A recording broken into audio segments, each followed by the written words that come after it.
Yo, yo, yo, what's happening? Welcome back to the greatest show on the face of the earth. We are here. We are back in the building. Shout out to the chat. I see y'all pulling up. Stinker Bell, I see you. I'm glad you are in here a little bit early. Shout out to everybody on YouTube and Instagram and all the wonderful places where the wonderful people at Next Level 6663. I see you. I see you all. I see you all, guys. And I hope y'all having a wonderful day. Let me turn this up a little bit. But we got some things to talk about. And we're going to start this off. EJ, who is Magic Johnson's son, doesn't believe in dating gay men. EJ says he only dates straight men. This is what I call delusion on another level. And there's a lot of gay brothers that feel that they only date straight men. To the gay brethren out there, listen, man, once they cross the dick threshold, they're gay. Okay, any man doing that shit with you is a gay man. He could carry himself as very masculine, but my brother, he's gay. The delusion from this, it just kind of drives me fucking crazy because I ain't got nothing against nobody being gay, but just be gay. You know what I mean? Like shit, be who you are, but don't sit and think somehow like what is that? That has to be a syndrome or something. Because if you are messing with somebody that is of the same sex as you, you are gay. By definition, that's not a straight man. You didn't mack him down. You didn't change this. That's some jailhouse shit. That's some jailhouse shit with somebody with no options. But no. So I want to, hopefully y'all can hear this. Let's take a listen. Let's look at this real quick. Let me put this up. This is EJ talking. I don't attract gay men, and I'm not attracted to gay men. Like, you attract gay men. Yes, you do. It's just not a thing. Tell me more about that. You know, I think like if you ask any of the girls, like they'll tell you the same. And I think they're just labels. You know, that's what, like, I don't care what, you know, like I'm dating someone. I'm like, I don't care what you identify as or what you call yourself, as long as you're happy being who you are. But no, but to be honest, it's like, that's why I don't go to gay clubs. I don't go to, you know, gay things, because it's like the men that I attract are not there. You attracting gay men. Where does this delusion come from? Where does it come from? This is delusion. You are attracting gay. They're gay. And also, like, they're like, you know, they kind of like wave you off. You're just like, oh, that, you know, hey girl, like, you know, it's not like you're not in here like the rest of us are. You know, it's always, but I never really understood it until now, because before, when I would go and I just was like, there's something about this room. It's like, it's almost like they don't want me here. Like, I'm not really in it here because I'm not presenting as a man. I'm not presenting in that way. And to be clear, the gay community room. Yeah. Your own community. Yeah. But it's not like a shameful thing or what the fuck? This is, I don't understand. I'm so confused. Just like, oh, they're mean to me, but it's like, these are not my men in terms of attraction. Now, if I'm just going to have a kiki, sure. But like, these are not the men that are interested in me. This nigga is 6'10", wear a size 17 shoe. Who the fuck? Yo, listen, man. Listen, I guess maybe EJ looking for the down low brothers or something who somehow don't believe they're gay. You know, but this is some jailhouse shit. It seems like you want to go to jail, right? Because I guess none of them niggas in jail consider themselves gay.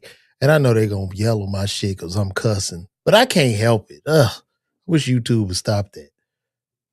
In that capacity, I do that when I go to the straight rooms. I don't. No. EJ, you're gay. The men that like you are gay. And that's okay. These are not straight. You don't attract no straight men. Don't no straight man gonna look at you in the size 17 shoes standing at 6'9" going, ooh, he's a baddie. It's not happening, man. It ain't happening. Oh, man, what happened to Instagram? We're having trouble streaming Instagram. If you ended it on Instagram, then this is expected.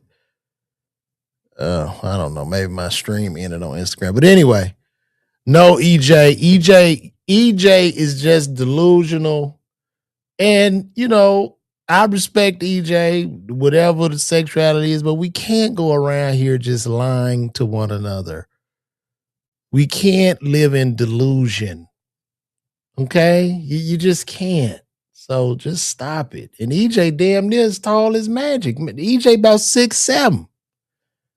EJ about 6'7", 6'8". I would love to see a movie with EJ and Zaya Wade, D Wade's son or daughter, just going to the park, just hooping, just balling, motherfucker.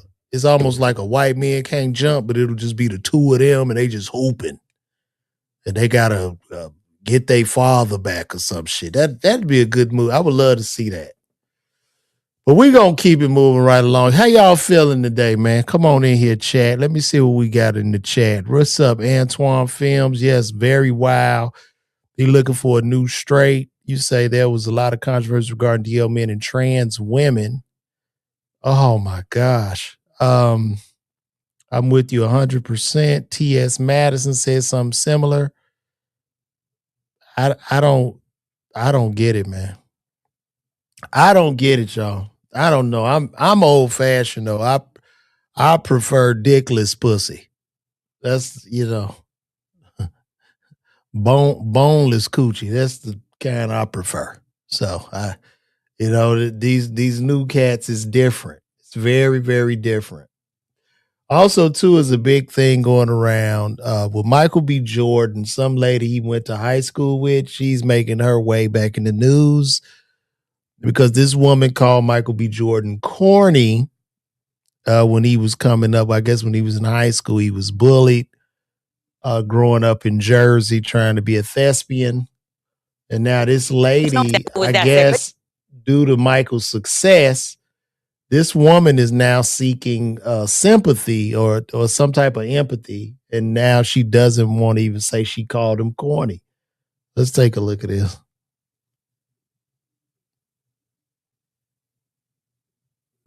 Was that serious? And it's never that deep. Yeah. Because that man don't know you.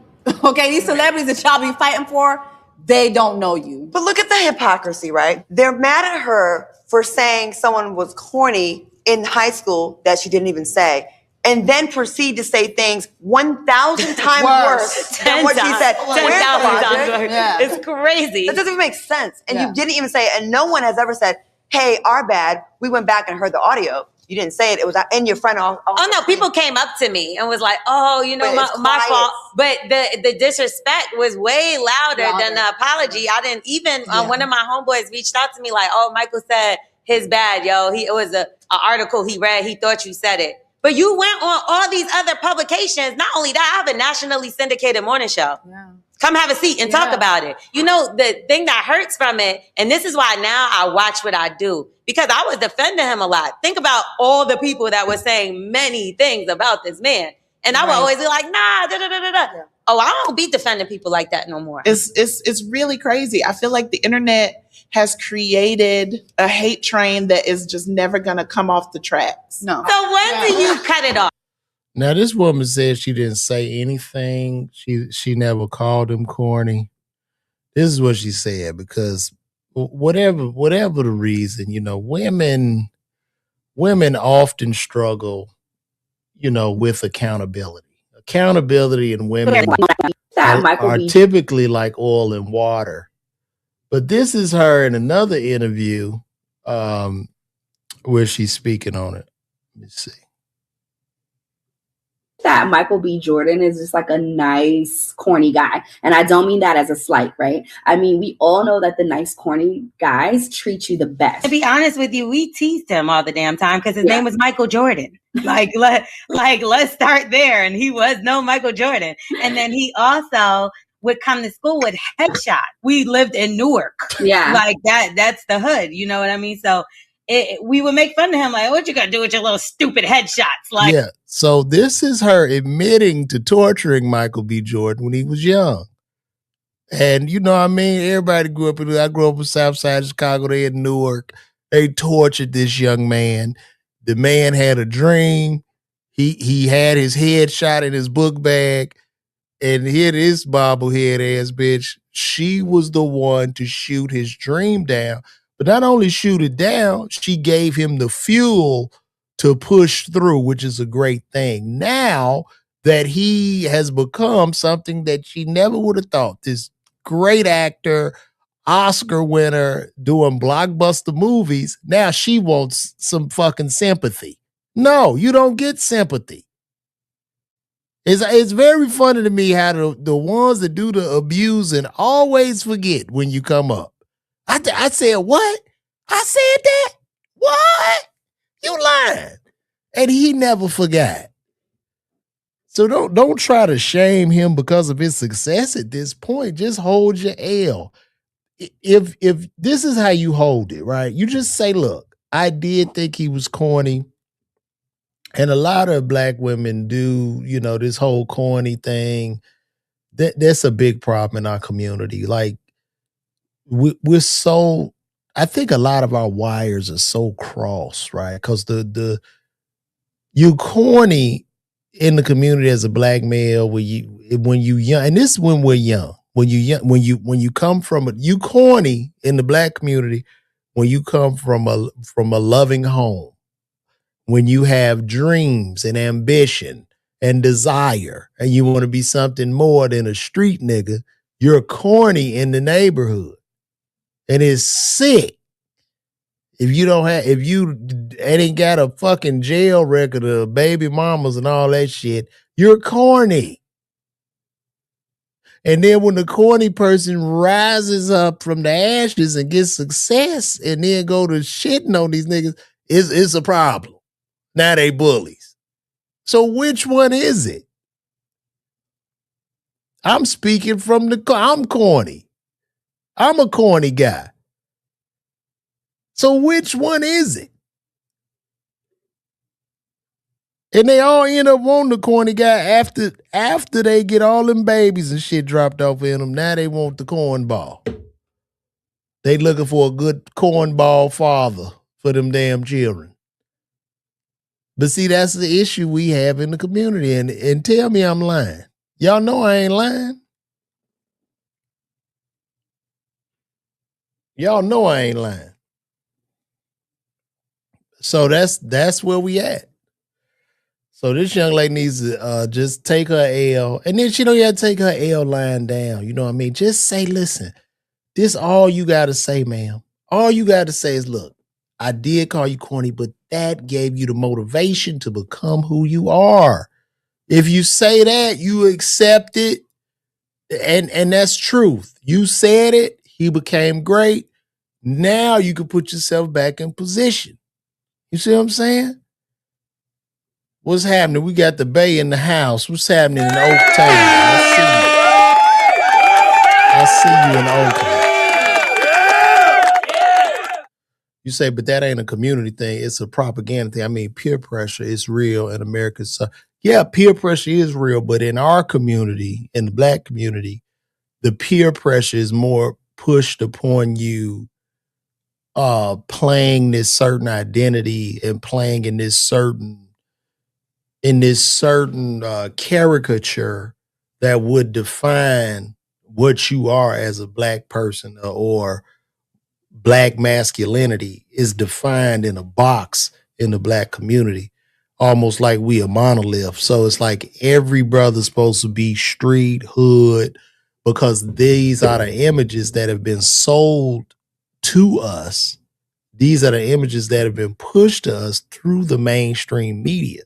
So every brother's supposed to be hard and just trauma filled and this overly sexual being to not be considered corny in the community. And that is real. You know what I'm saying? It's the symptom, not the cause. Please talk about set what? I don't know what you're talking about. What Satanayu? I don't know what you're talking about. You gotta clarify that, bro. You gotta clarify that. You wanted me to talk. I think you trying to get me to talk about Netanyahu. Well, Netanyahu, that's a great. Well, I mean, that's a real crazy transition. But they're saying that he might have passed. I don't know, because when I go on Twitter, Grok is saying it's not true. So I really don't know. I really don't know. And as far as this whole Iran conflict is concerned, it's not really looking too good on the side of the U.S. It's like, from what I'm seeing and the research that I've done in regards to this whole Iran conflict, is yes, did the U.S. take out 90% of their Navy? Absolutely. Did they sink all their boats? Absolutely. Did they wipe out a large portion of their military? Absolutely. They did all of that.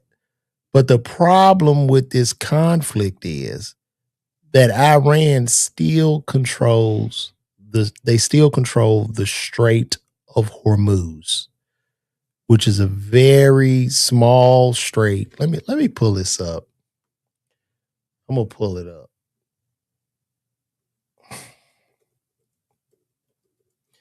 And I'm gonna tell y'all the problems they are having and why they can't. Let me see.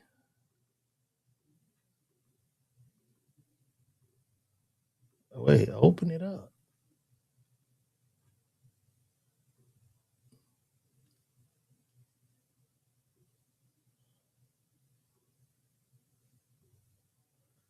All right. I'm gonna pull this up. I'm gonna show y'all this. I'm gonna show y'all the problem they having with the Strait of Hormuz. I did a little bit of research. So if y'all can see, right, let me put it up. Damn, it's not big enough. Let me find a bigger picture. Hold on. Let me take this down. I want to find a bigger image so we can learn something today.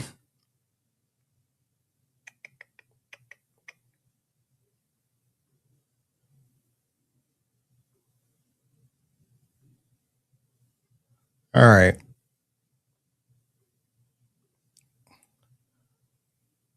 So this is the Strait of Hormuz. So yeah, the U.S. is attacking Iran viciously, right? So they're tearing everything up. The problem is this Strait of Hormuz. 20% of the world's fuel, gas, and oil passes through. Can y'all see that? It passes through this narrow strait. Now, when these big barges come through this narrow strait, which is only like 20 miles wide, it might be 200 miles wide, 20 miles wide, something like that. But when it comes through, it takes the barge about 6 hours to get through this strait. Okay? So you got these big ass boats, these oil tankers, and it's going to take them about 6 hours to get through that strait. Now, if you look closely, you see the strait has land on both sides. You got all this land surrounded by this strait, which is only like 2 miles away or something from the water. Like it's all in the water. So what's happening when these big ass barges are coming through there? Iran could either use a tugboat. They could pull up in 100 tugboats to surround the vessel and just hit it with one rocket launcher. So even if the U.S., for instance, if the U.S. got the aircraft carrier and you got all the people in the sea, right? The boats can scatter. All of them got rocket launchers on them. Even if they wipe out 99% of them, it only takes that one tugboat to blow up that oil tanker. And the missiles they use are so cheap, but you doing like $200-300 million in damage. Also, this strait is filled with land, with underwater sea mines. There are thousands and thousands of sea mines in this strait. Okay? They can detonate those at any given time because the boats are moving so slow. So even though we've covered air, we've covered the water, it's right here in this narrow strait that's the problem. So Iran, they're smart. They're not fighting. They know they cannot face the might of the U.S. military, right? But they're fighting to put us in a global recession, right? Because as they control that, because what's happened now is this. The insurers will not insure anybody passing through this strait right now because it's too high of a risk. So effective now, you can't even go through this strait. Your cargo isn't covered. So what the U.S. tried to do, they tried to back the insurers by $20 billion. They got some fund for $20 billion or $200 billion. However, the insurers are still requiring 5% of the load. So if you got $100 million load, that's $5 million just to get through it, which is super, super expensive. And you still risk the boat being blown up. So it's a very hard thing. The Iran controls the waterway. Because if they did not, this should have been over with weeks ago. So they could come in and bomb all they want, but the more we bomb, the more we fight, and the more we do all these things, what ends up happening is you radicalize other people in the population. So all they need to do now is drive up with trucks on either side of this with the rocket launchers attached and just hit a ship. Boom! And blow it up out of the water. This is what's happening. They cannot get control of the strait. I don't know how they do it. I guess he will eventually have to put ground troops on the ground to try to get in there, but the military doesn't understand the terrain. That a lot of people will go to die. But they understand the water. They're controlling the water. You see, and as they're controlling the water, the boats can't get through. Oil has spiked. So it's going up and up and up. And when we get to $120 or $200 a barrel, our economy is going to spiral out of control. Also, this conflict is causing them to shoot at Israel, and they're shooting at Dubai. Because Dubai and the Saudis had these agreements with the U.S. government. However, Dubai is being destroyed because of all these bombs. They're losing billions of dollars in tourism.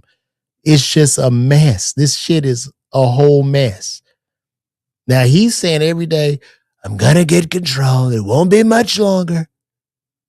But if this shit lasts to the end of the week, I don't know, man. I don't know if time is on our side. So, I don't know. Did you say this is clickbait? You just came off the title of the show. We already talked about that. I say one title, then we go through some other stuff. But what are you? What is this? Clickbait. I don't know what you're talking about.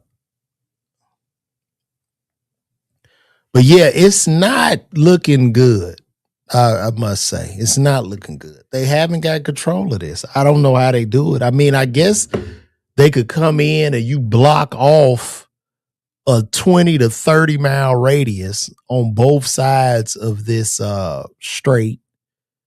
And then also they need to come in and block. I guess they need to just block off 30-mile radius of the waterway, the strait, and then they got to figure out how to clean up the landmines in there. I really don't know. It's rough. It's looking rough, y'all. I don't know. I don't know. I don't think these people had anything against the U.S. I don't even think they was a direct threat. I believe to a large extent we are being controlled. Our American government is being controlled by Israel. Because when you look at it, we only get 2% of our oil through this strait. So I don't understand it. I don't understand it.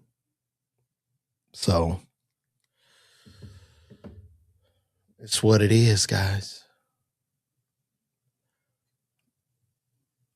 It is what it is. Somebody said a bot hater. Shout out to Gaddafi.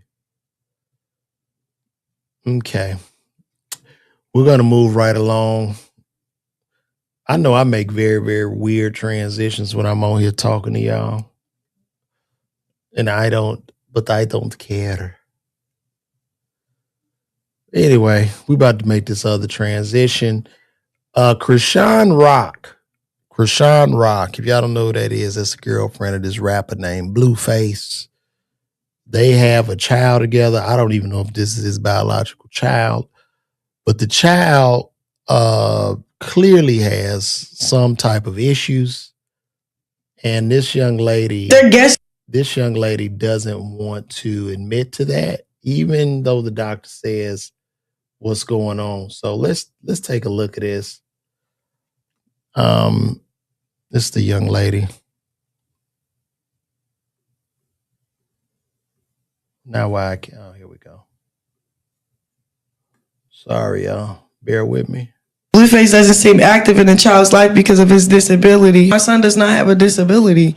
He is developing at his own pace and hitting his milestones in his own timing. Every child is different, and I'm confident in his growth. If I said it, he had a disability, then he...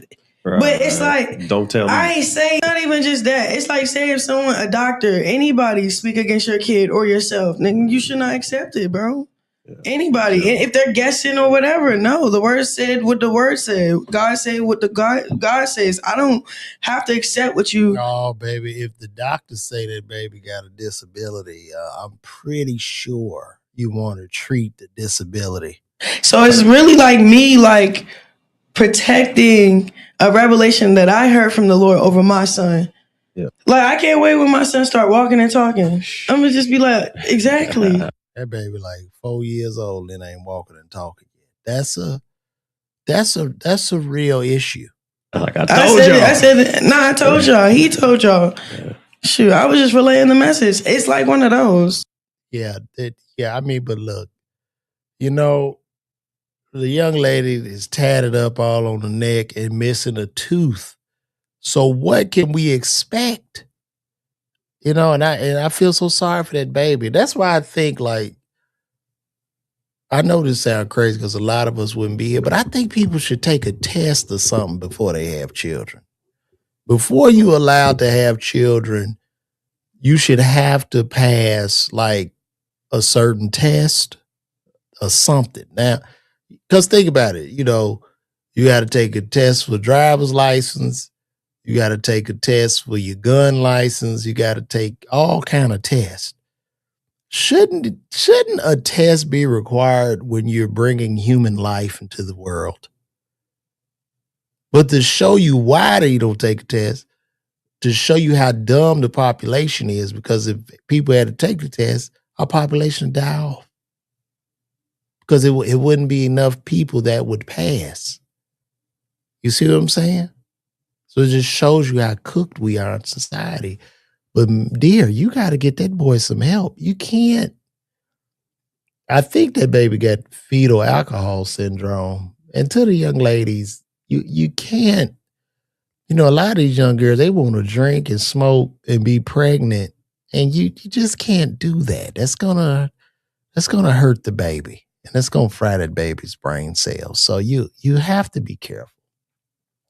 Shout out to everybody that went to the Houston spring break weekend. Also, too, if you were there and you were over 40, you really need to re-examine your life and try to figure something out. I just think at a certain age, you shouldn't even have a desire to want to be at spring break weekend in Houston, right? Like at a certain age, you should be like, no. I saw some of the pictures at that spring break. I was frightened. It frightened me. It was just packed and kids everywhere. It looked like it stank out there. It was just, oh God, I couldn't. I got nauseous looking at it, man. They just running around. They just lost. These lost children who probably won't even have jobs because of AI. But a nurse came in and she did a report on the STD rate in Houston. Houston has a very high STD rate. I believe Houston right now is number 1 in the nation for HIV and a lot of other STDs. And this young lady did a report. Let me bring this up for you guys. It's a nurse who did this report. In honor of spring break and all y'all going to Houston, I'm going to tell y'all what the STD rate has been from 2025 to 2026 in case you decided to go out there and hunch. Yeah, this is for you. I just thought somebody was calling me. Okay, syphilis has surged all the way up to 79% in the year 2025 leading into 2026. Syphilis is up 79%. Okay, I don't know who was out there. I saw TikTok videos of y'all doing the one night stands. Y'all just put your dick on a very hefty crap table. HIV has surged and increased in 17%. HIV is up 17%. Gonorrhea, chlamydia has surged 32%. And the ages are from 15 to 24 years old with that. All the hot spots where they're saying like the main sources of these STDs are coming from: Montrose, downtown, OST, South Union area. The demographic is Black people, Hispanics, whites, ranging from the ages 15 to 35. Yeah, so if you went to Houston for spring break, I hope you didn't hunch nobody out there. Thank you. Have a good day. Be safe. Have fun. No wonder why all them kids was running around on that beach, because they all on fire. They out there pissing razor blades, and they're in trouble. The kids in trouble. It's bad. It's bad. And then they were doing TikToks showing the one night stands they were sleeping with, putting it on the TikTok. And these were men doing this. I ain't never seen no men act like this. This is crazy. We are in lost. We just lost as a society right now. We are lost, man. So I don't know, guys. I don't know. We're gonna move right along too. I don't know if y'all are traveling right now, but it's really, really bad. The TSA agents are not getting paid. They haven't gotten a check in 3 or 4 weeks, because we have a government shutdown. So like right now, we're in the middle of a war, a government shutdown, gas is high, and we on the brink of a worldwide recession. I don't think we're looking good in the next week. I think we're going to teeter-totter. I think we're in big, big trouble.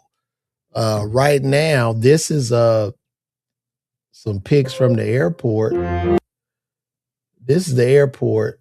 People have had to sleep in the airport because the TSA agents, they quitting. They like, hell no, I can't stay here. They don't have no money.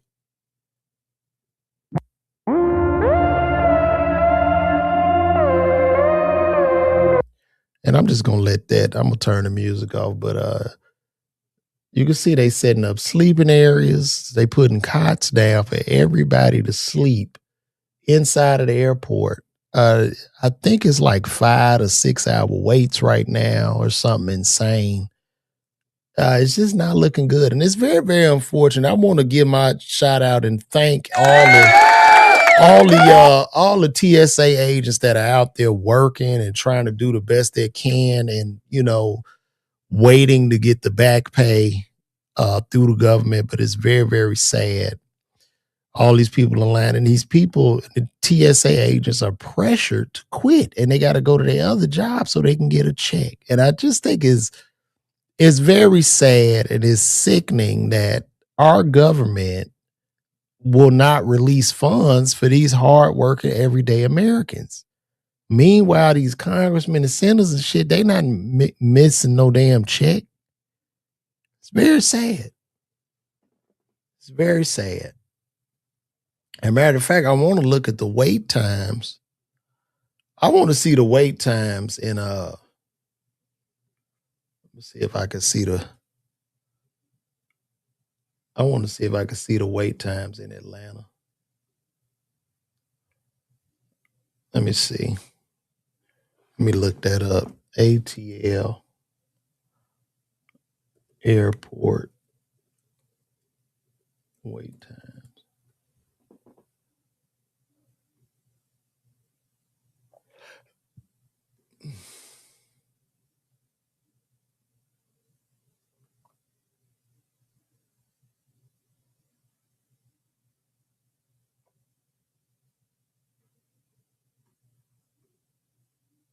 It's not looking too bad in Atlanta right now. Right now you got a 90-minute wait time in international, 58 minutes in domestic at the main checkpoint. North checkpoint, 8 minutes. Lower North is closed, and pre-check only checkpoint is about 7 minutes, which is good.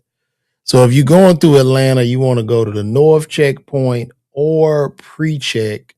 Well, that's just pre-check only. Oh man, I don't know what so it's 60-minute wait right now in Atlanta. So they look like they're trying to get it done.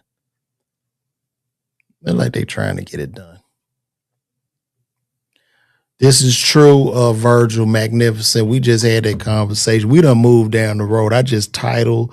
When I do these streams, I just give it a big title so people can come in and check it out. But we talked about that for 20 minutes. You missed it in the beginning, but I do agree with you. A gay man cannot date a straight man. Absolutely. They got a 4-hour delay going on in Dallas. Shout out Next Level 663 for giving us that information. And Gaddafi comes in and said illegal immigrants, they ain't the problem. Your billionaires are. I would have to agree with you.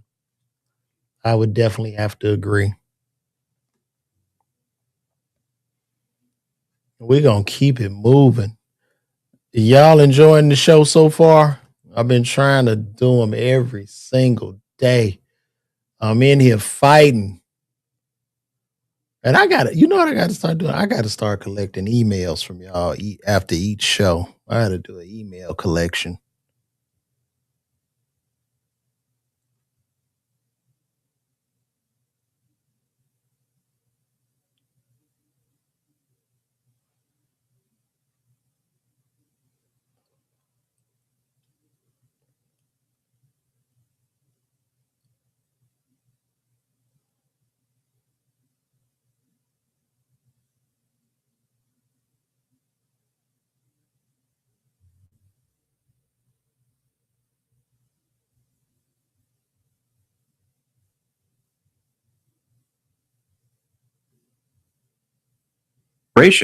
And that we just have to pick up the phone and call the right people, and just like we did in Venezuela.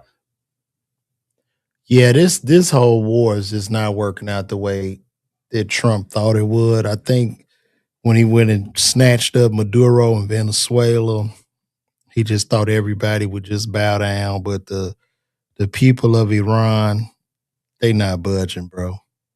They just not. So shout out to what's up? Shout out to Smitty. Tell your wife Natasha I said what up, bro. Tell I said what's happening. The Melanie. No, I didn't see. Tell me about the Melanie documentary. What is that about? You mean Melania? I didn't watch that shit. Why would I watch some shit like that? Why would I watch the documentary of a literal mail order bride, bro? That shit's stupid. Like, it don't even make sense. I don't even know why they gave her a documentary. I appreciate that, Gaddafi. I appreciate you, brother.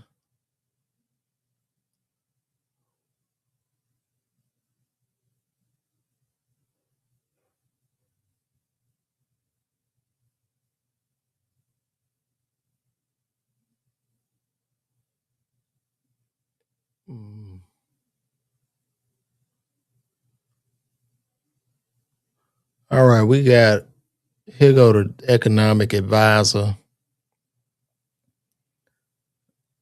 Am I still hell yeah? You don't think I'm doing stand-up? No.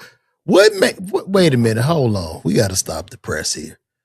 What gives you the idea that I'm not doing stand-up, bro? Because this will help me to see where I'm not connecting with the people. What gives you the idea I'm not doing stand-up? You over on the YouTube page, I got 90 hours of stand-up on my YouTube page. What would give you the impression that I'm not doing it?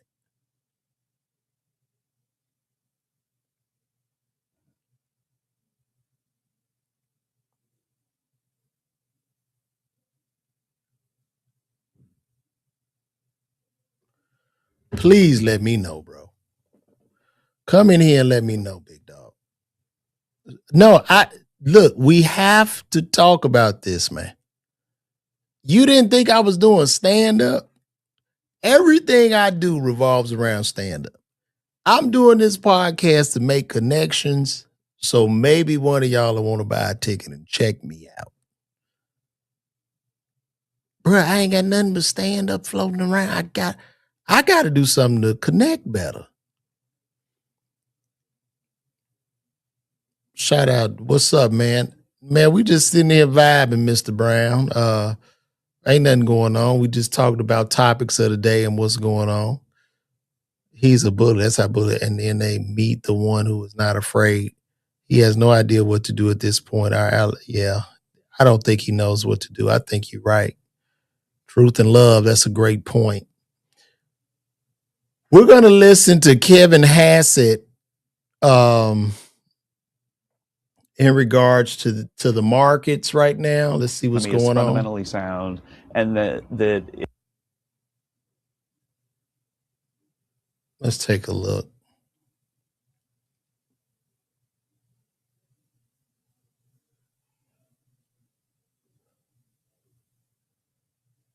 All right, let's see what they're talking about here. the U.S. economy is fundamentally sound, and that if it were to be extended, it wouldn't really disrupt the U.S. economy very much at all. It would hurt consumers, and we'd have to think about, if that continued, what we would have to do about that. But that's like really the last of our concerns right now, because we're very confident that this thing is going ahead of schedule. The U.S. economy is fundamentally sound, and that if it were to be extended, it wouldn't really disrupt the U.S. economy very much at all. It would hurt consumers, and we'd have to think about, if that continued, what we would have to do about that. But that's like really the last of our concerns. He's so full of shit. That crude price is at 104.38. When that WTI crude go over 100, 120 a barrel, we're gonna suffer. Okay, it's called fucking inflation. And nobody can speak. This guy can't say nothing, because then Trump will get on his ass. Like, nobody can even speak the truth to this shit. Nobody.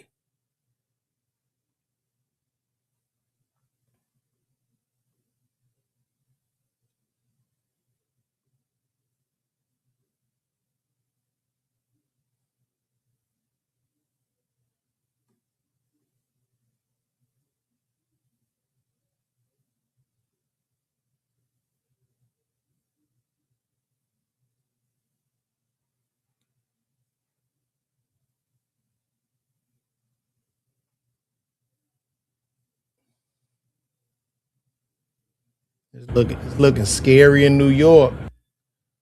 It look like some shit happened in New York, y'all. This is going on right now in Manhattan.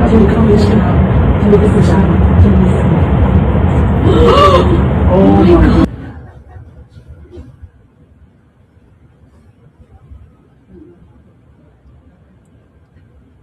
It looked like it's just a fire in the building. I was like, why is the guy coming with coffee? No, it's getting him up.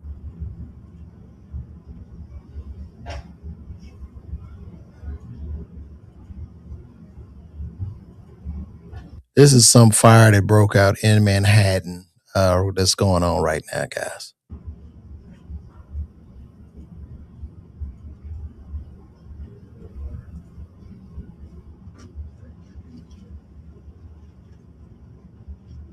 Central Station right now. Please be advised there's no effect to the building. We might see ashes coming off the glass, but that's not a factor right now. Again, this is just an announcement. Thank you. It's pretty scary because of 9/11.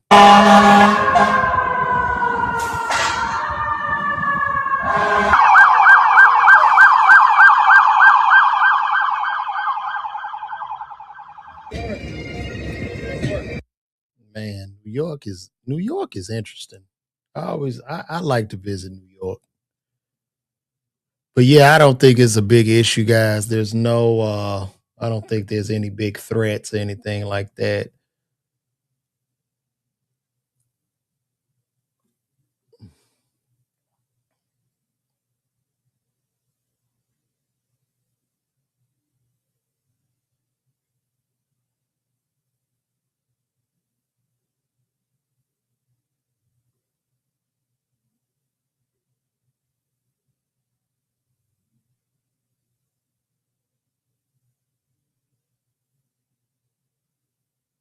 Oh,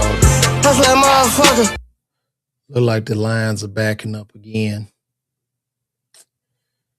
These are the lines at the airport right now. These are the TSA lines in Atlanta. Y'all can take a look. That was at 9:15 a.m. It might be moving along now. I don't know, but that's wild. That's wild.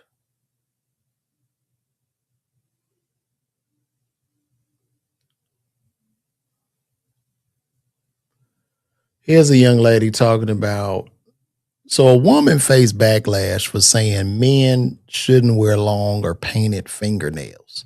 Can you believe that in 2026, the woman is facing a backlash for that? This is wild.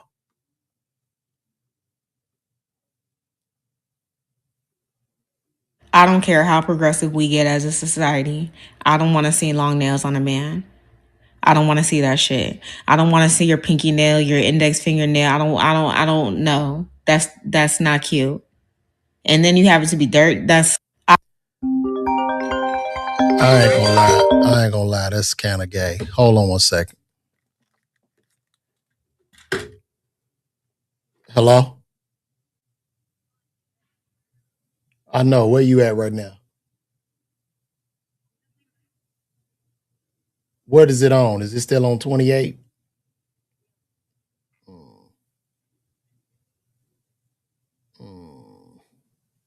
You just rolled out?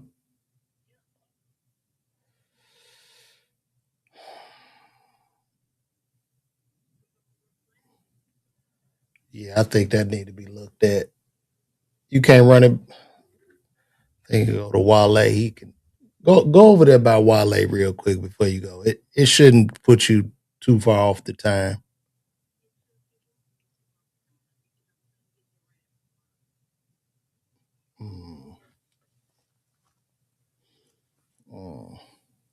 Is it dropping?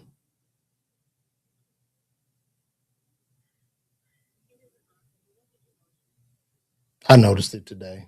I tried to go to Wale. They wasn't open. That's why I got home late. But let me wrap this podcast up, and I'm gonna call you right back.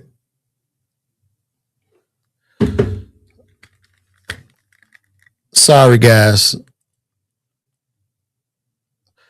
Yeah, it ain't nothing cool about that, y'all. I don't care how progressive we get as a society. I don't want to see long nails on a man. Yeah, I don't. That look, that shit gay. I'm just saying, man. I be seeing dudes, and I know they might not be gay, but they look gay with that shit. You know what I mean? No knock to any of my gay fans.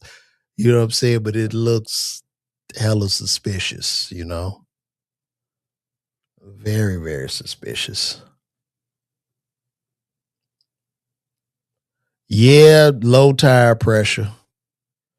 I tried to get that to my tire man, but the shop wasn't open. Yeah, man, I be popping up on here like every day, so pull up on me, man. I agree with you, Gary Jason. Shout out to Gary Jason Lewis. If the TSA don't get paid, neither should Congress. I 100% agree.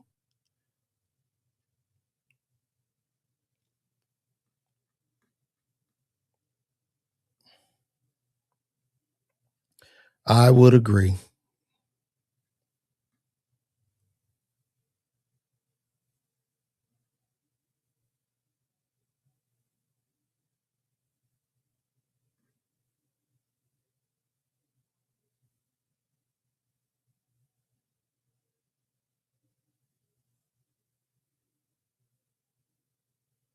Quick question. Have y'all been watching The Breakfast Club? Has anybody been watching The Breakfast Club? Look like The Breakfast Club is going obsolete.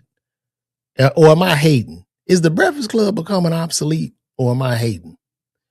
Chime in on that and let me know. Y'all ain't been watching The Breakfast Club since they left YouTube? It's kind of weird.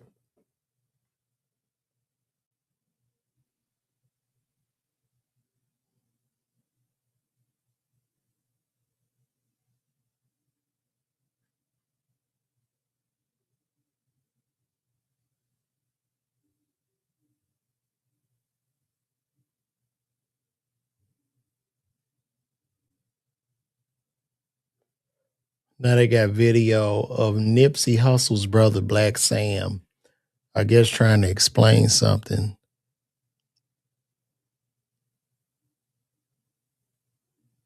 Oh, wow. Y'all ain't been watching it at all. Damn.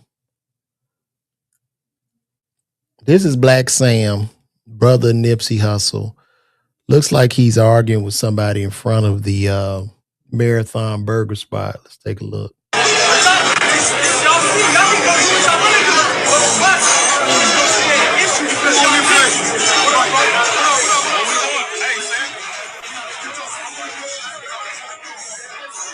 Niggas can't be serious, man.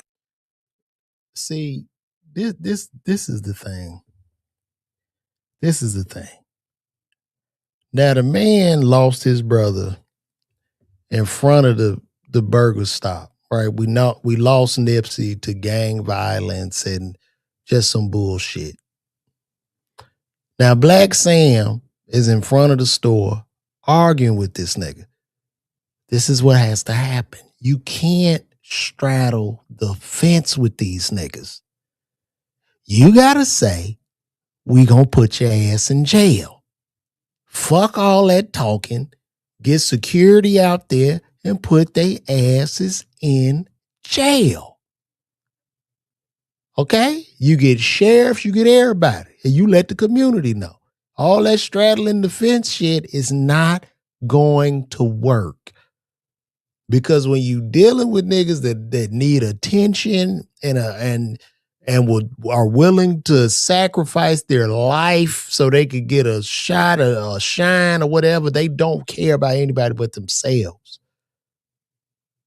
So niggas' ass have to go to jail. Hire me, Black Sam. I'll walk out there and tell them niggas what it is. I say, you can stay here, but this is what's going to happen. And listen, I believe in you. I believe y'all the toughest, scary street niggas ever. But when the cops come, kick their ass. And when they send other backup in, kick their ass till you get to the U.S. government. But this is not going to work. You can't straddle the fence with that shit. That's where we fuck up at. When I tell you I'm not no street nigga and I'm going to press charges, I'm going to try to send you up the river, I'm going to be way more evil than that white man can ever be towards you, because I feel that as a black person, when you coming to me with this shit, with threats, and you want to be your big, tough street nigga self, you're treasonous and you're working behind enemy lines. And that is the worst that you can do. So fuck around and find out. So, yeah, but Black Sam, call the police, man. Just have a police presence. Get you some security. Had them white boys standing out there in sheriff uniforms, them niggas gonna disappear. But you don't need to be out. You don't even need to talk to them. That ain't nobody to talk to. Ain't nobody to talk to.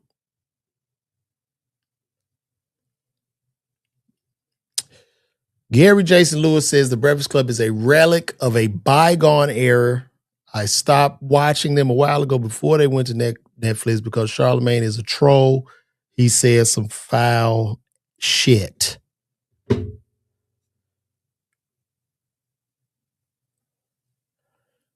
I agree.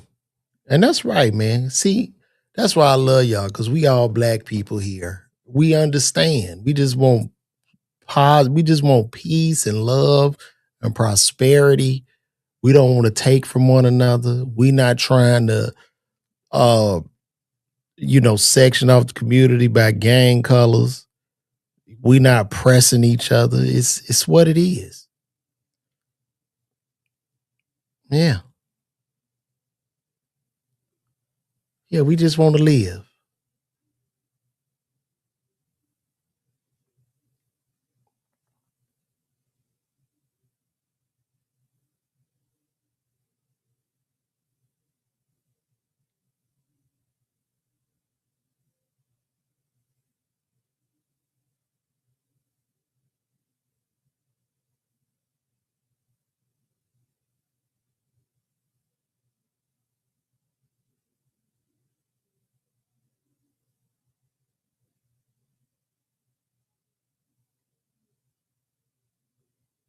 B. Jordan, seeing somebody that he grew up. Let's see what Joe Budden got to say about this Michael B. Jordan thing. Y'all gonna just hear the voice, but let's see what he's saying. This is about sinners. B. Jordan, seeing somebody that he grew up with that he heard called him corny, and now it's his first time I've been face to face with you. Well, no, you corny ass nigga, because she ain't even say it. Let me finish. No, you corny ass nigga, because she ain't even say it. She stood on it though. So you didn't hear it. She said we said. She did say we said. No, I'm talking to him. But my point is this: now look how the tables have turned. You sitting here kissing my ass, interviewing me, and that's how he feels. Whoa. And I ain't gonna say kissing his ass. And that makes him a corny nigga. That's corny. That makes him a corny nigga, like I keep saying about this nigga forever. So can I tell a story? Hold up. Yes. She is there doing her job. True. That's what she's there doing.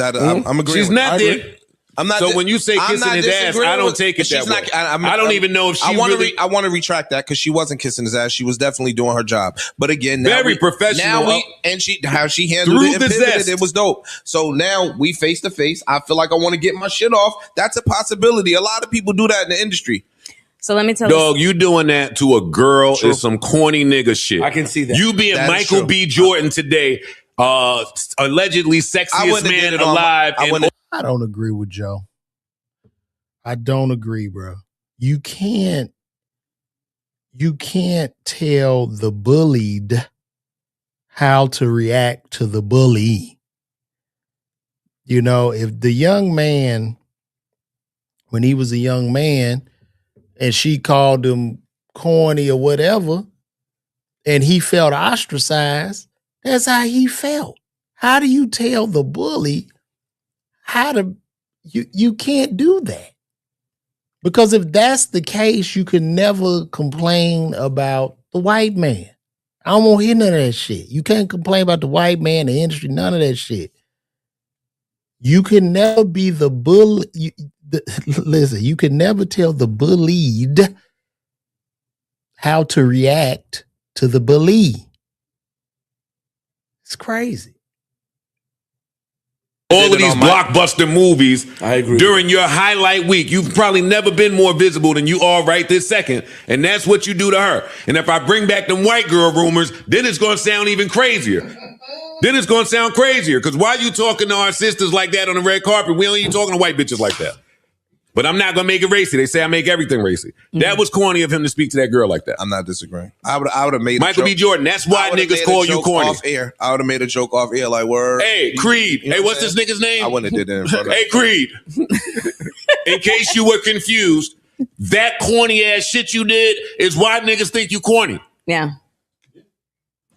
In case you were off a little bit as to why you niggas keep thinking that money hides. Oh, God. I'm so tired of this talk about who's corny. What's corny? Everybody's corny. Everybody. I don't want it. That's so weird.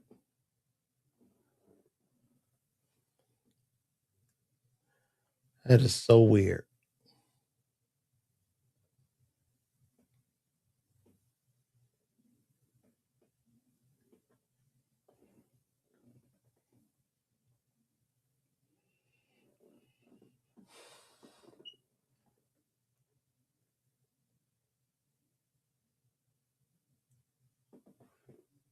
Uh-oh.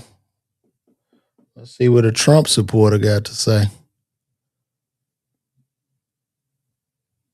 Ooh, next level said Joe talk like this and this beat up woman. And look, shout out to the $2.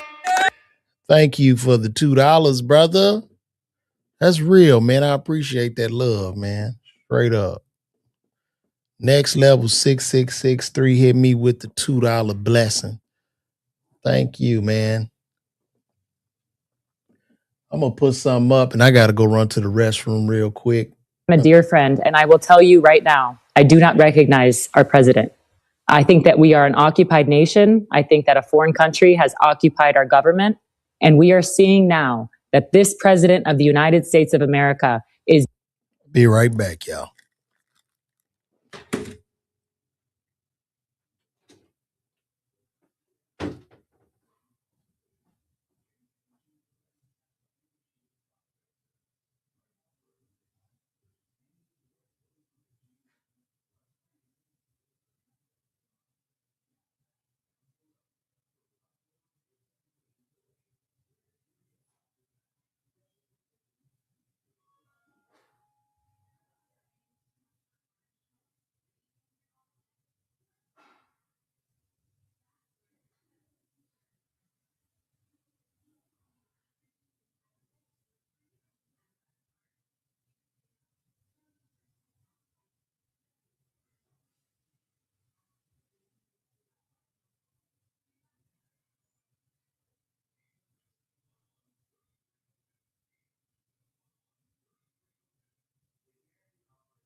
Okay. All right. Let's go back to what he was talking about here. Thank you guys for waiting. Being influenced by a foreign government. And MAGA, let me tell you right now, MAGA is dead. It is deader than dead, and Americans are furious. We do not recognize President Donald J. Trump anymore. Damn, boy, the white folks said they've had enough of Trump. MAGA is done. So my prediction is the midterm elections will bleed blue. Donald Trump will be a lame duck president, and they'll try to impeach him. That's what's going to happen. Because this shit I don't even know why we shouldn't even be over there fighting these people, bro. I think the economy would have been doing just fine. I believe like Iran, talking about they had some uranium or some shit. They was a threat, a nuclear threat. They were not. I don't believe that shit. This is a bullshit war. It doesn't make sense. It doesn't make sense. This war makes zero sense, bro. It don't make no sense. We already in a $37 trillion deficit, and then you spending more money to go over and fight a threat that don't even exist, man. It's crazy. And these people are fighting back. They're like, hell no, we're not about to lay down. And you can't blame them. You can't blame them. So it's ridiculous.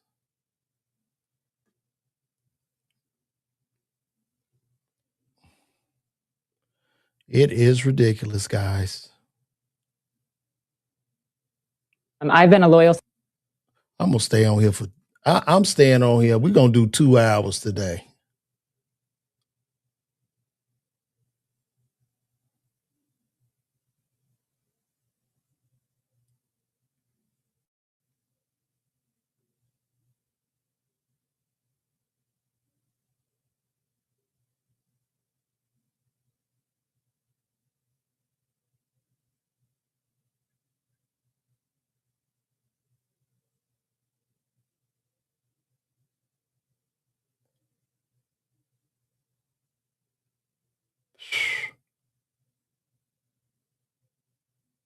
We are cooked.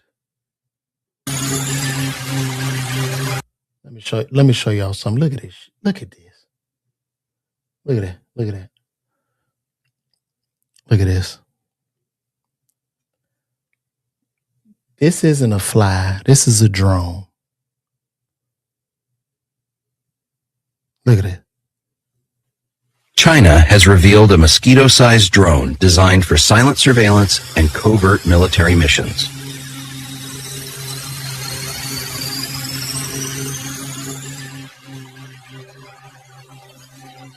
When I tell you, bruh, we are cooked. You see that little ass drone? That shit crazy.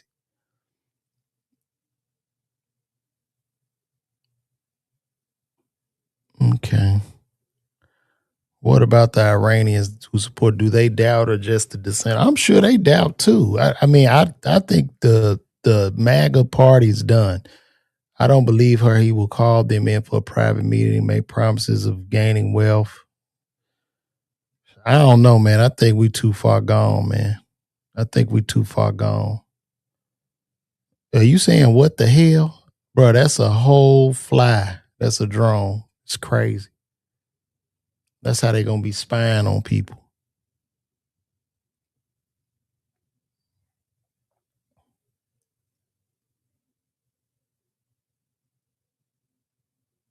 China has revealed a mosquito-sized drone.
What is this?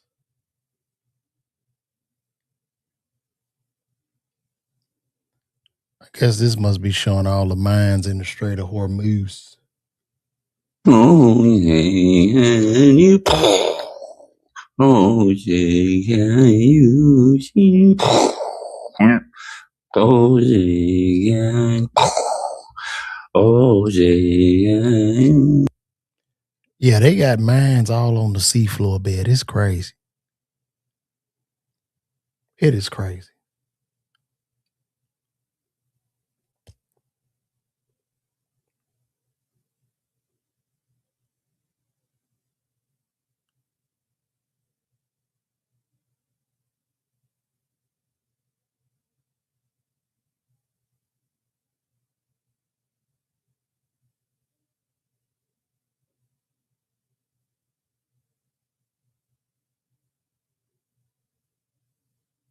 Oh, this is so, oh my God, who did this? Look at this, man. I got to show y'all this. This is crazy.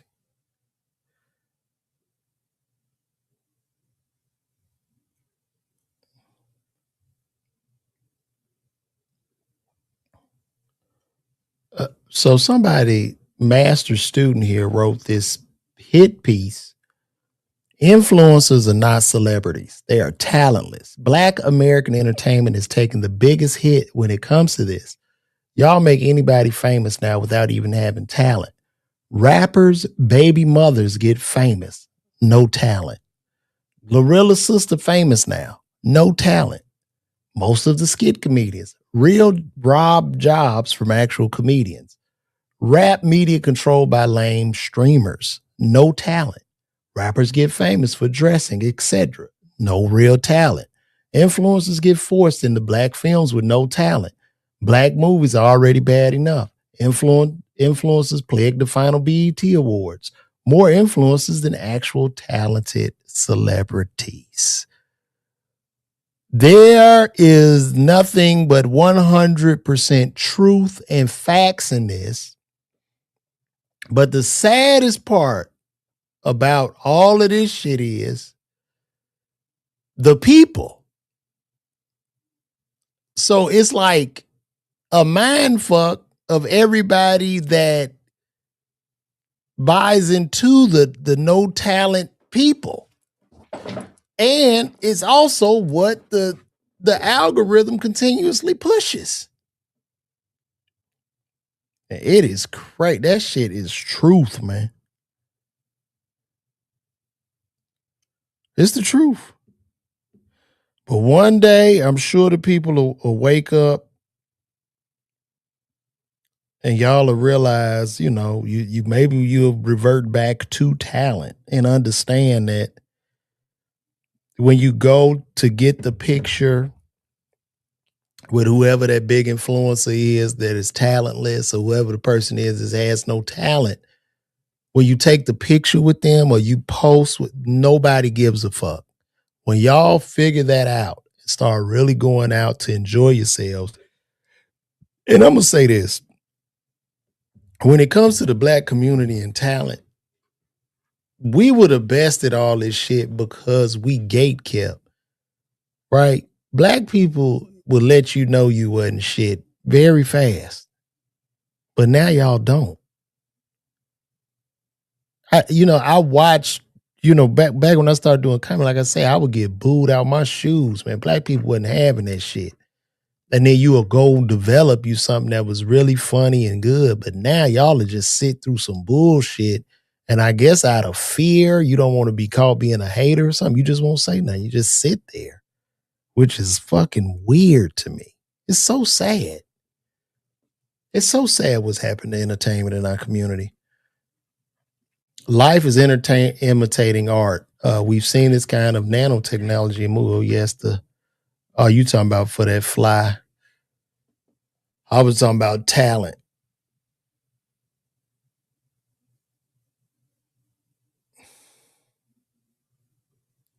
People have always loved to look at Drake XD. Drake? Who is Drake XD? Drake was nice now. Don't do that. Yeah, Showtime at the Apollo, they didn't care, bro. You had to come with it, bro. Black people didn't have time. Now they got all the time in the world. They want to be docile and lie and shit. The saddest thing that's happened is this whole internet has made like Hollywood spill out of the bottle. And what I mean by that is in Hollywood, everybody's fake. So nobody wants to necessarily diss anybody or shit on anybody. And I'm not even saying that's a good thing to shit on people, but I'm saying nobody wants to give any real critique about what's funny, what's not funny, or what's good, what's not good, out of fear that the person will deem them a hater and they won't get a job or get hired on the job, or they feel like this person might blow up or some shit. And that's spilled out into the whole entire nation. So everything is fake now.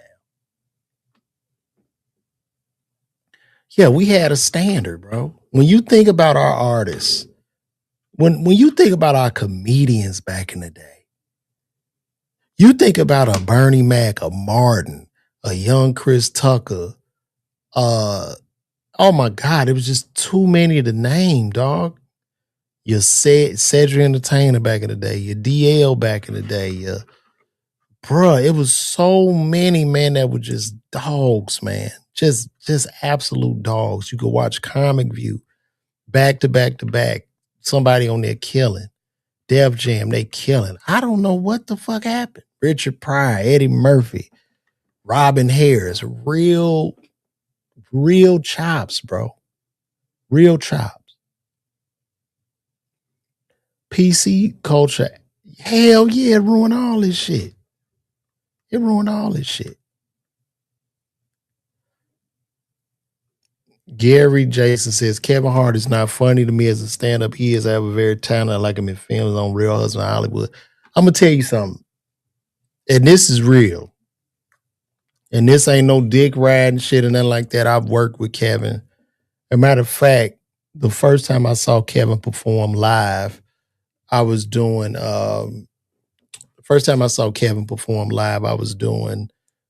this show called Jamie Foxx Laugh-A-Palooza. And I only knew Kevin as the dude from And Soul when that Plane. didn't happen, then Oh you now my have gosh, to move hold on. into this next best thing, if you will. And This what you're click on. I didn't ask you to click on. But anyway, so I saw Kevin perform 2006. This was Jamie Foxx Laugh-A-Palooza. Let me tell you something, man. Very funny. Polished. He just had it. He had it, bro. And that was in 2006. He blew up 3 years later in 2009 where he really hit. He went to the moon after the Shaq All-Star Comedy Jam thing. Only a handful of comics.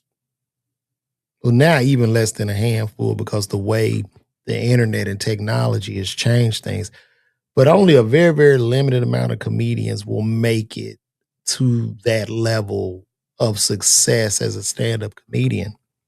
And I would never say that the man is not funny, but I will say when you get that big, bro, it's very, very difficult to come up with material, even have something in common with people. You know, because he traveled like a rock star and shit, you know, private jets.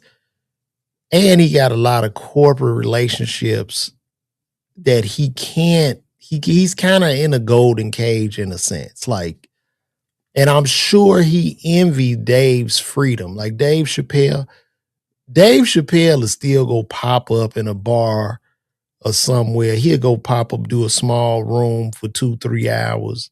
He's like really in the streets. But Kev is just living this big, big life. And it's hard. You know, you get to a comic, every comic is gonna, most comics will hit that kind of where they trough. You know, comedy goes like this. You going up a little bit, then you go back down, then it goes over, then it goes around, then you come up, then it go like that and like that, then it troughs off, then you come up a little bit.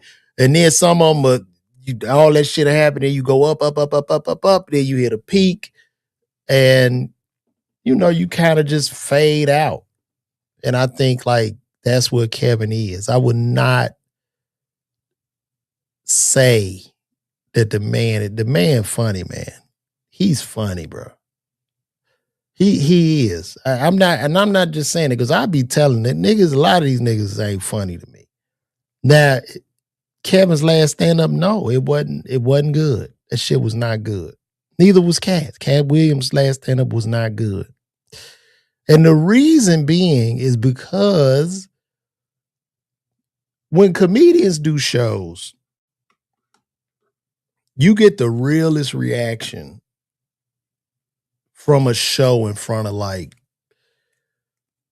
30 to 100 people, right? If you do a room with 200 people, that's a good room. Low ceilings, intimate audience. Now you know if your shit is working or not. A lot of bigger acts, Cat, Kevin too, they go work on their material on their tours. So if you working out your material on your arena tour, which is what a lot of guys do, I'm sorry, but they do this. They work out their material on these arena tours. And what happens is you get a false sense of laughter because you're in an echo chamber. If you put a man in the State Farm Arena and there's just a few laughs, that shit echoes and it's going to bounce around the room and it's going to seem louder than it actually is. Because when you come out with a level of celebrity and the people already know you and they already have empathy for you, they're going to give you those empathy laughs, but it's not real. It's an artificially inflated laugh. So by the time you get to the special, you put that shit on TV and it go out, it ain't shit. And then all your opening acts and people around you are kissing your ass because they need their check. They live off of you, so they need the money. So that's why when comedians, like being a comedian, like being a MMA fighter, I go into places where people don't know me. I'll go somewhere where nobody's never seen me before. And I'm in a room of 50, 60 people. I grab that mic. I'm going to make them laugh. I'm going to invoke that emotion out of them. You see what I'm saying? That's a different level, man. That shit is different. And audiences typically miss the best comedians because a lot of y'all go out to see somebody that's hyped up, a big level of fame and shit like that. But your best comedians are the ones you barely know, the ones you barely heard of. Like if you just give a live open mic a shot, you will be blown away at the talent that you see out there. Like for real. I have opened for people. I have blown their ass out the water. And I tell you, I bomb from time to time too. But I get down. You know what I mean?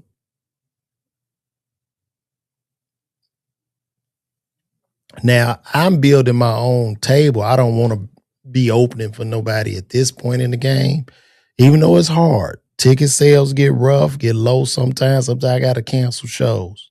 But it's okay because it's all a part of the plan. No, Cat is funny, but that last special was not. I'm sorry. It wasn't. That last special wasn't it, bro. I don't give a fuck. I don't need the nigga to live. So I'm just calling it what it is. The more sponsors you have, the less, yeah. I mean, and then too many spots, yeah, exactly. But then at the end of the day, motherfuckers want that money, man. You talking about, I don't fault the comic for getting this paper neither. You talking about people, man, listen, man. People be starving in this shit, bro. This shit is not for the faint of heart. Kevin comes from poverty like you have never seen before. Go to North Philly. You're going to be like, when the fuck did the war end here? He comes from real poverty with a hole in the ceiling. So I'm not going to knock that man for getting all the money he can. Because at the end of the day, you know, even being an entertainer, shit, you got a window, bro. It's only for so long. You got to get the money and get out of there. Especially now, the way this shit done changed. Make a Florida beat on. How do I make a beat on stream? What I got to do?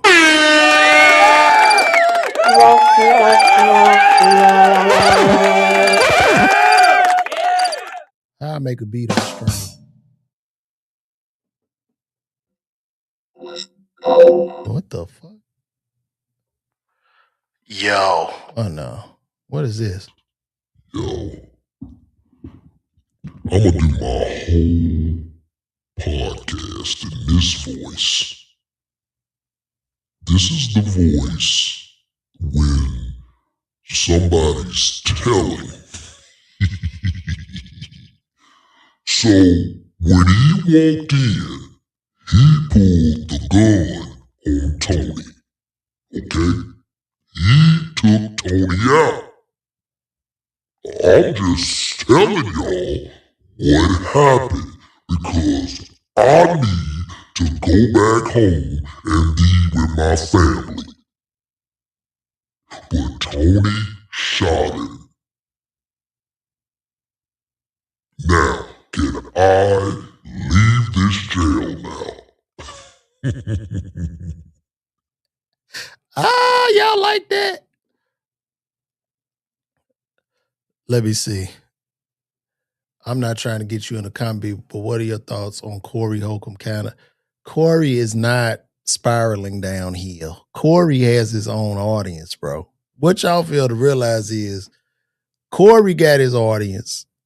The 5150 family is a very strong group, and they're going to support Corey. Corey built that from the ground up, and they rock with him. So it ain't even no beef. I'm just calling it what it is. Corey show still sold out. Corey ain't missed a beat. And Corey's very, very funny, man. Don't get it twisted. Very funny. He took some L's. He had a lot of, but that's, his show is controversial. You know what I mean? But yeah, I don't even call him no L's though. Them people love him over there. No, I should use that voice when I'm talking about a comedian. I mean, I think he still has it. He will still get the money. That's all I'm saying.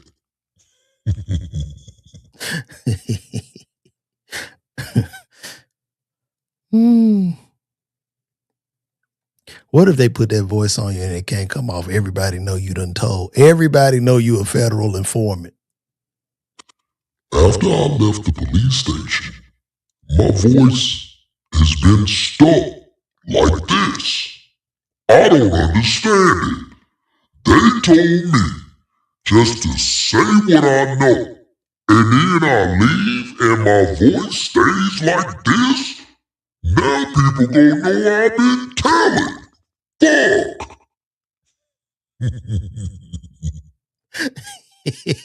I like that. I like that, dog. What is this? Oh no. Let me go back. Oh, that's pretty cool. Hello.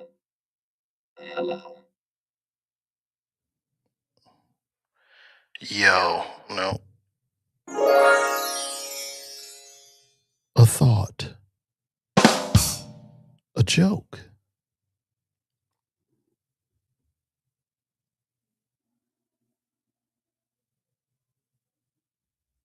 Hello? Hello? Hello? Oh, shit. I could sit up here and talk like this, you know what I'm talking about?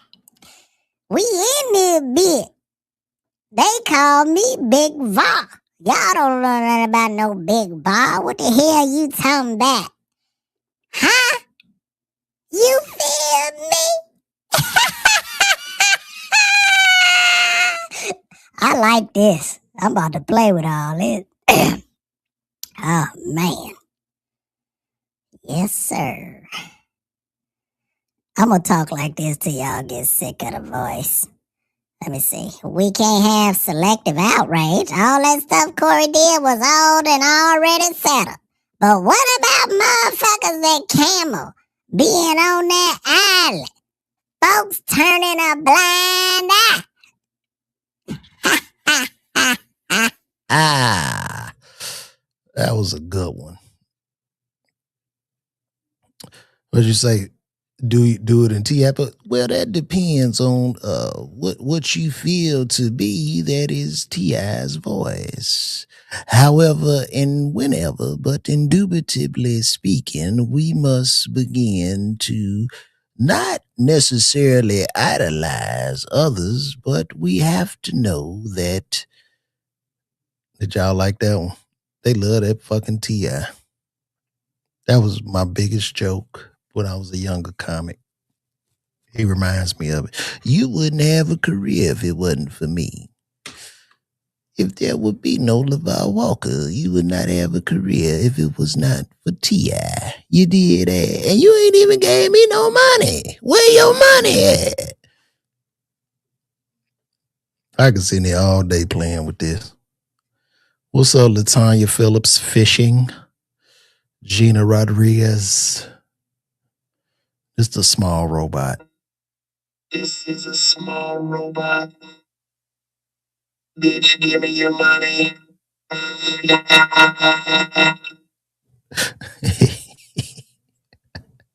Yeah, what's gonna happen when you buy that Optimus robot from Elon Musk?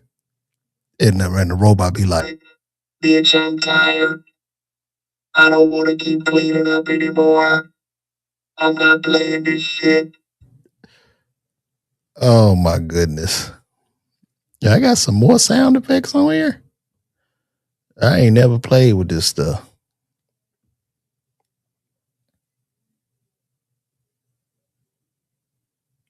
This nigga say, do the big red voice from 5 Heartbeats.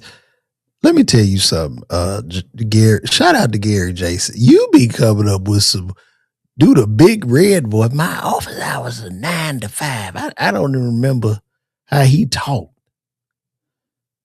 Big shout out Nashville. We got the Cashville in the house. I see you, big dog. Raymond Johnson, what's going on, buddy? Damn, Raymond, you make sure you in the picture with your woman. Ain't nobody taking your woman. Look at Raymond. Look at Raymond Facebook pic. Raymond like, you goddamn right.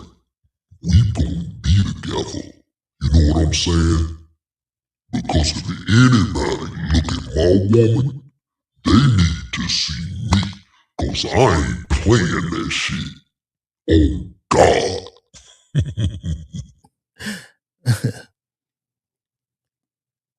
You said that the T.I. voice is, well, that all depends on what you feel or believe to be the T.I. voice. You did that.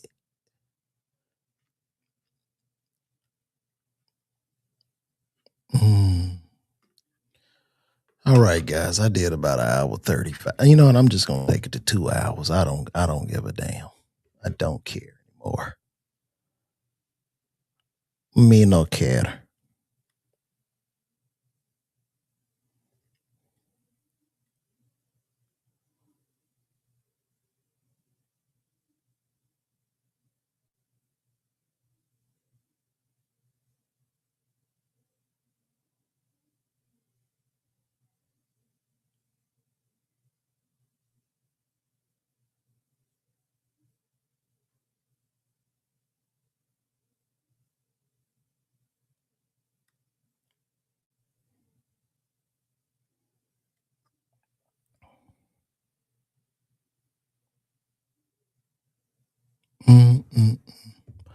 Y'all say y'all crying. Y'all know another voice I've been working on, that Vernon Maxwell.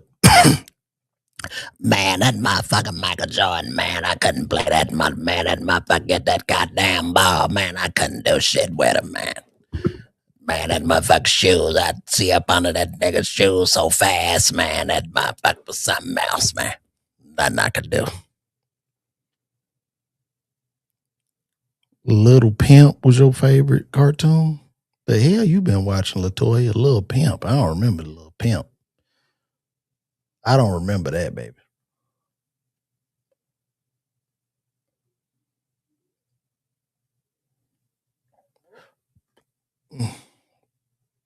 Man, I ain't gonna lie, man. I went, man, that goddamn big African, man. That motherfucker slapped the shit out of me so hard, man. That motherfucker got me, man.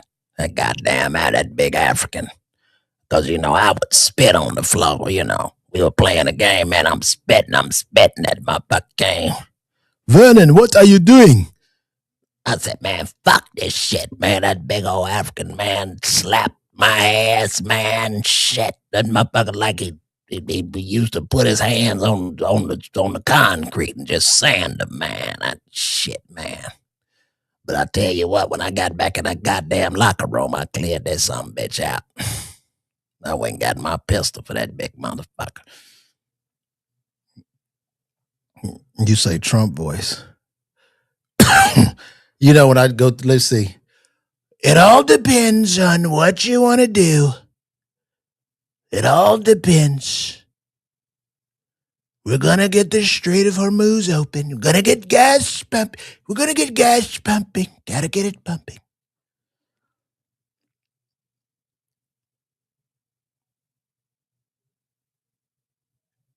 I am no competition for Godfrey, bro. That Godfrey's a dog with them impressions, dog. He ridiculous. He is ridiculous. When I talk on the phone to Godfrey, bro, he will have a whole conversation with me, and it wherever, like when he talking about old stories and shit, he turns into every person where he's sharing an old story on his journey, bro. He fucking that motherfucker's he crazy. Oh, shout out, we got another. Oh, damn, wrong thing. Got another $2. Another $2 from Bennett All In It. I appreciate you. Thank you. Thank you for that super chat. You are the best. Yeah, that's a bad. He one of the top 5, man. Like, you know what I mean? Like, when it comes to stand up right now, and you know what's so crazy? It's almost an atrocity to me that he doesn't get his just due. And when I say his just due, I don't understand when I watch this man, like why he not selling out theaters. Why is he not selling out arenas and shit? Because he got it. Like, but that's just comedy. Comedy is so unjust. It's so unkind. And you could be the funniest person in the world, bro, and can't make $1 doing this shit. And that is the unjust part about comedy. Yeah.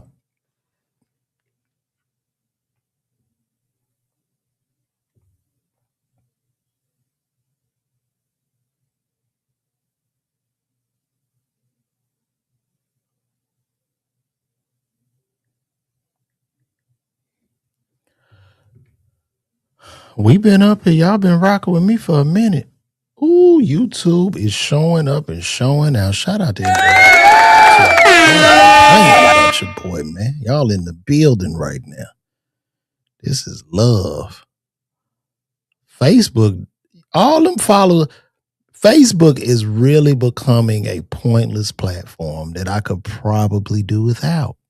Like, it's ridiculous, dude. They lock away your people over there. It is so sad. Facebook is sad. I don't know what's going on, but they become a very, very sad place.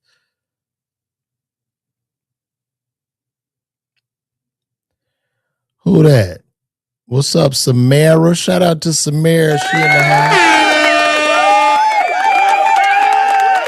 Samara's a terrific woman. Great woman. Thanks for tuning in, Samara. Good person, terrific lady. Great lady. Twitter got a crowd, but I still don't have a lot of people watching on Twitter right now. Well, shout out, there's like 15 on Twitter, but all the action on this stream is on YouTube, definitely, bro. So I appreciate you watching. Samara, where you stay at? Where you live at, Samara? What part of the world are you hitting us up from? Let me know.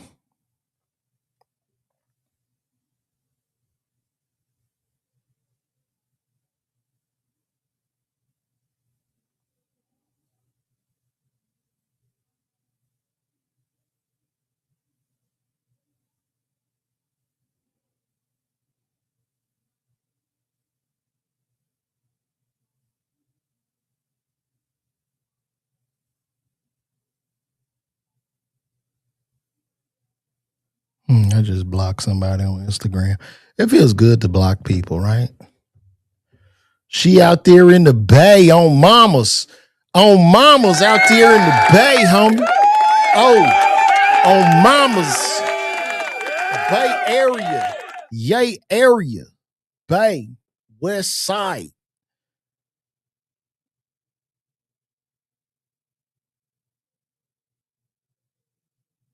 Hey, man, all right. I'll see you next time, big dog. If I listen to Pimp, I can get him. Shit, let me tell you, I can get him. I got to listen to him more. I got to hear him about 5-6 times. I can do Pimp. I can do Pimp. Let me tell y'all ass something, man. We ain't never did no flaw ass shit, man. I can get him. I just got to listen to him more. Mm-hmm. I told y'all I'm going to 2 hours today. I don't give a damn. Let's go back over here on Twitter and stream real quick. I love this think piece they did.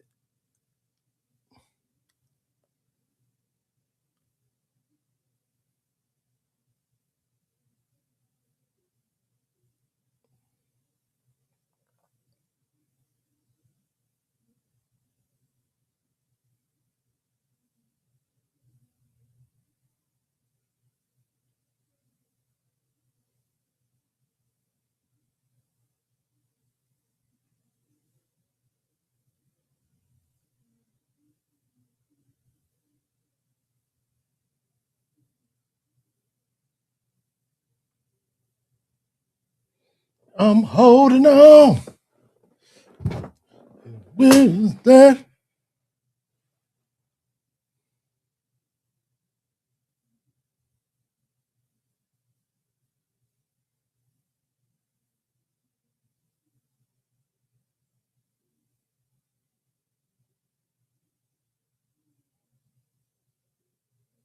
This is so real, man. They say once this barbershop chart got replaced by IG, the barbershop industry was never the same. The barbershop chart. You see that? Yeah, I'm gonna have, give me the number 13. You remember being able to go to the barber and point to that dog? Damn, man. Boy, we was in the best of times and didn't even realize it, man. That is so crazy.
Look at this. This is sad. Some rapper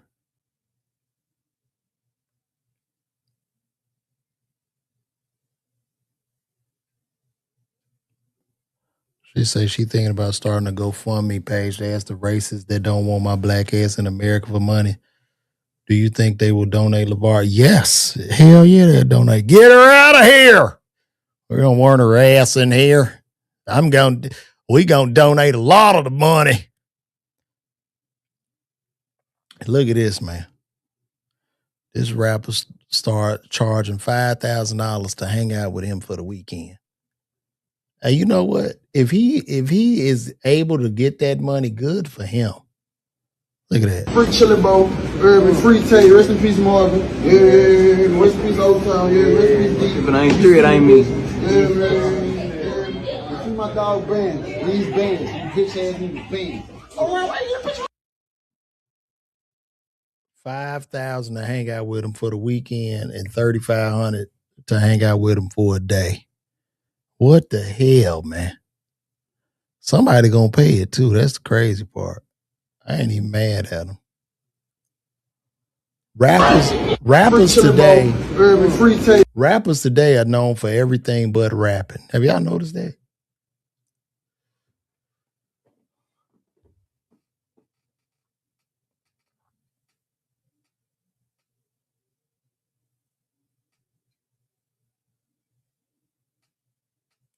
Some lady said that Jay-Z sold out Colin Kaepernick. Let's see. Let's listen to her think piece on this. Purposely trying to plant negative.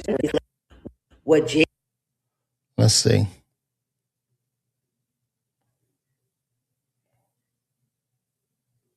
Jay-Z allegedly did to Colin Kaepernick needs to be studied by the black community because this is how we keep on getting played. Today, Van Lathan admitting that while he was a reporter at TMZ, Rock Nation was allegedly calling Harvey Levin, purposely trying to plant negative stories about Colin Kaepernick. Nicki Minaj's claims about a smear job that Jay-Z had against Colin Kaepernick. All right. I have to say this. I know for sure. I'm not saying it was Jay-Z. I can't say that Jay-Z did anything, right? I know for sure, that Rock Nation was seeding negative stories about Colin Kaepernick during the time that he was really in traction with Jay-Z. For sure. And now we're going to run it back to look at how trifling it really was. In 2017, when Colin Kaepernick was sacrificing his whole career, Jay-Z was wearing his jersey on stage, dedicating the story of O.J. to him, telling him he was the best thing since sliced bread for standing up against police brutality. If you also remember in the song Ape Shit, Jay-Z was also saying, F the NFL. I don't need the NFL. They need me.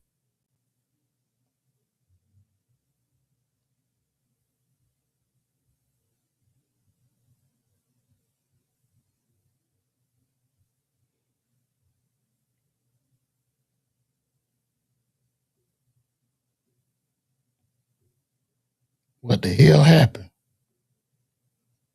Wait a minute. Did I do something? Where's my sound?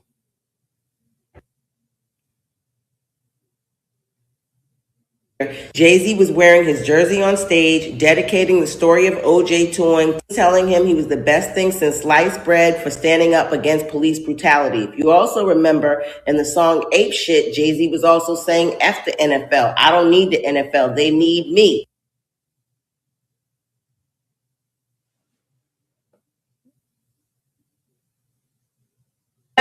Okay, next. Tell people that it's not about Colin having a job anymore. It's about him moving forward with the movement without Colin Kaepernick. I think we've passed kneeling. I think it's time to go into actionable items. I think everyone knows what the issue is, and we're done with that. Everyone knows what you know what the issue is. You know why we were kneeling? Okay. Do you know the issue? Yeah. Do you know the issue? Yes. We all know the issue now. Okay. Next. Where are we moving on next? And I'm not, again, so to be clear, not about a job. It was about injustice. Let me bring attention to injustice. And as far as I'm concerned, Jay-Z seemed very defensive in this press conference because he knew he was selling out Colin Kaepernick in order to gain his own capital and leverage the black community for his own interests. But back to the smear campaign. Because once Jay-Z became a partner with the NFL, allegedly him and Colin Kaepernick had a heated conversation. And all of a sudden, the news stories start changing about Colin Kaepernick. Jay-Z's now allegedly disappointed with him. People are saying this man doesn't want to be in the NFL anymore. And even Charlemagne, ironically, says exactly what Jay-Z says. But you know how I feel after this weekend? I don't care. I don't know what Colin Kaepernick wants in regards to football, so I simply don't care. I support Cap in everything he does as far as activism. If he calls me to participate in his Know Your Rights camp tomorrow, I would be there. But as far as what happens to him in the NFL, I don't care. And we all got glamored. Even Cardi B in 2019, when she refused to do the Super Bowl, when Jay-Z got appointed, said that she thought that Jay-Z would change things and bring Colin Kaepernick back. Jay-Z hijacked Colin Kaepernick's whole campaign. As far as I'm concerned, making Roger Goodell and those white men feel much more comfortable with him than they did with Colin Kaepernick. And it's the same thing he did at the Brooklyn Nets, and he tried to run the same game as far as I'm concerned. Even in the NFL situation, the story came out that Jay-Z allegedly was going to be an NFL team owner. Just like we thought with the Brooklyn Nets and how he got black people caught up in believing into that. And then once he got them on, he went on and sold it and went on to the next thing. And it really appears like he was doing the same thing with the NFL situation. Black people think that he was going to be an NFL owner, that the NFL was working with him to, handle these issues. It's really sad as a community how we allowed the NFL to do Colin Kaepernick after he sacrificed so much just because Jay-Z was attached to it. And they did it to him right in front of us. Right in front of Yeah, like Jay-Z once told us before, I'm not a businessman. I'm a businessman. Of course, Jay-Z's the ultimate capitalist. And for anybody to feel like Jay-Z is moving like for the benefit of outside him and his family, you're crazy. You're crazy. And a lot of times we are so vulnerable as black people because we tend to get behind these niggas and you shouting black excellence and king and all that old shit. And they rob us, man. They rob us. So of course, yes, Jay-Z has always been for self. Always. I mean, I'm sure he paid a couple rappers taxes, whatever. But yeah, but basically he's been for self. That's why nobody could ever make me hate Dame, bro. Like, it's what it is.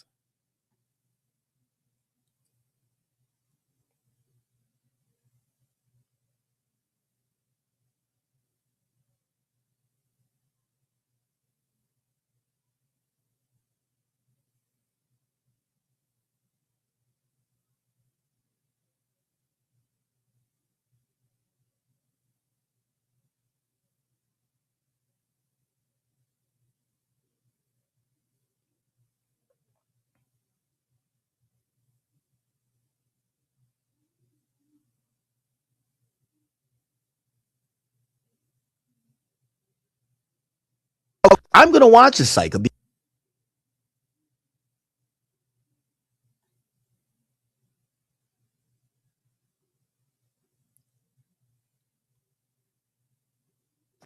I'm going to watch this cycle because this is going to be the cycle that shows how quickly they could get you to move on if they just throw some music in your face and throw like a big presentation.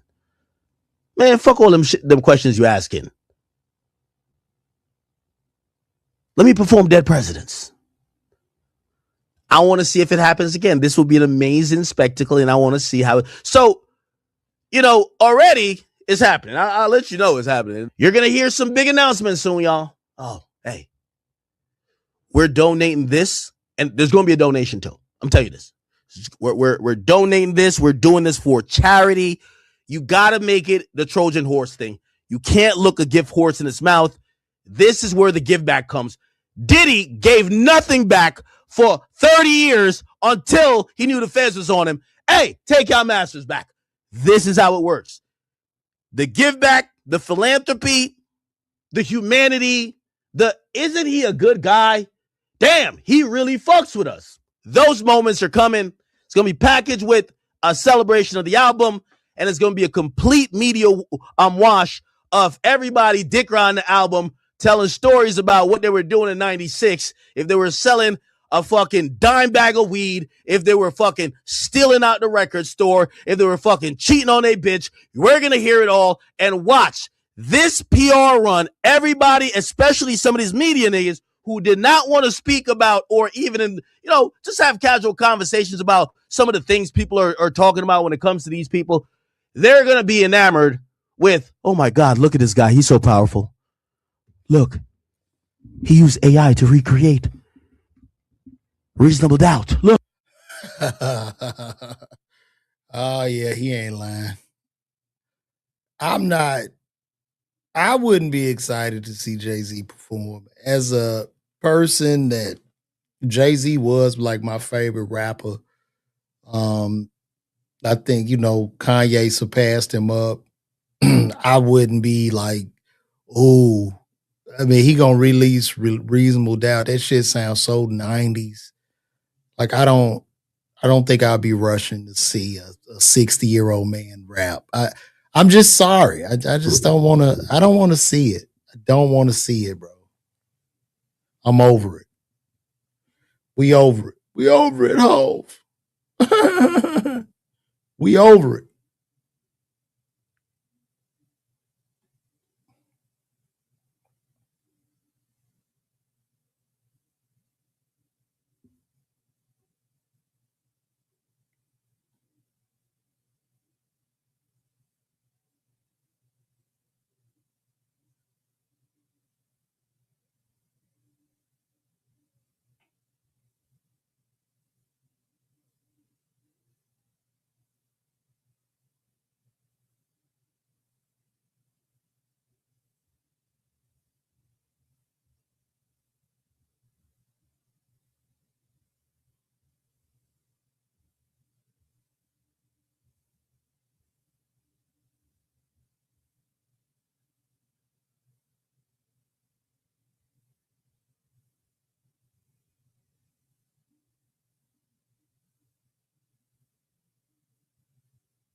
All right, guys. We done been on here for 2 hours. What did you say, Samara? What is it? I'm here at work. I'm a substance abuse. My court mandate guy just told me that he needs to hurry up and get going before people get on. I asked why is that? He responded that he doesn't want to rob people. Wow. Woo, that's a rough one, Samara. Woo. Yeah, keep his ass in there so you don't. He just telling the truth. Keep his ass in there. Keep talking to him. You protecting the community right now. But anyway, guys, I'm going to get up out of here. This has been a real one. We did 2 hours today. So I'll see y'all tomorrow. And call me.